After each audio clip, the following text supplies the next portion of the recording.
Hello everyone, GK নতুন portion part 1। ১ নম্বর প্রশ্ন, বেলুড়ের ভুবন বিদিত শ্রী শ্রী রামকৃষ্ণ মন্দির কত সালে প্রতিষ্ঠিত হয়? ১৯৩৮ সালে। কার্টুন শব্দটি কোথা থেকে এসেছে? ইতালি শব্দ থেকে ও ডাচ শব্দ কার্টুন, যার অর্থ ভারী কাগজ বা পিচবোর্ড। কমিক্স নেক্সট, কমিক্স শব্দটি উৎপত্তি কোথায়? ল্যাটিন শব্দ। ৪ নম্বর প্রশ্ন, একটি ব্যাঙ হজম করতে সাপের কত সময় লাগে? ৫০ ঘন্টা সময় লাগে। একটা ব্যাঙ হজম করতে সাপের কত সময় লাগে? ৫০ ঘন্টা। আদিম মানুষের প্রথম আবির্ভাব ঘটে কোথায়? আফ্রিকায়। ৬ নম্বর প্রশ্ন, সূর্যকে একবার প্রদক্ষিণ করতে পৃথিবীর কত সময় লাগে?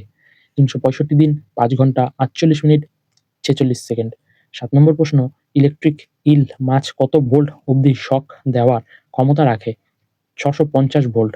৮ নম্বর প্রশ্ন, মিষ্টি জলের শতকরা ৯০ ভাগ পাওয়া যায় কোথা থেকে? উত্তর হবে ভূগর্ভস্থ জল হিসেবে। ৯ নম্বর প্রশ্ন, হিন্দুস্তান টাইমস পত্রিকার প্রতিষ্ঠাতা কে? উত্তর হবে লালা লাজপত রায়।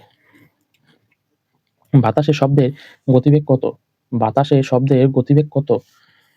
প্রতি সেকেন্ডে ৩০০ মিটার। প্রতি সেকেন্ডে ৩০০ মিটার।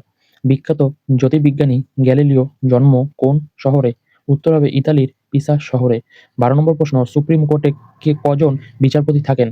একজন প্রধান বিচারপতি, ২৫ বা ২৬ জন সহকর্মী স্টাফ থাকেন। ১৩ নম্বর প্রশ্ন, কলকাতা বিশ্ববিদ্যালয়ের প্রথম গ্র্যাজুয়েট কে হন? উত্তর হবে বঙ্কিমচন্দ্র চট্টোপাধ্যায়। ঠিক আছে? এবং যদুনাথ বসু। বঙ্কিমচন্দ্র চট্টোপাধ্যায় এবং যদুনাথ বসু। ১৪ নম্বর প্রশ্ন, বিশ্বভারতীয় কলা বিভাগের প্রথম অধ্যক্ষ কে? নন্দলাল বসু। ১৫ নম্বর প্রশ্ন, ৪০০ বছর ধরে বৃষ্টি হয়নি এমন কোন জায়গা এবং কোথায় আছে? চিলির মরুভূমি। ১৫ নম্বর প্রশ্ন, ৪০০ বছর ধরে বৃষ্টি হয়নি এমন জায়গা কোথায় আছে?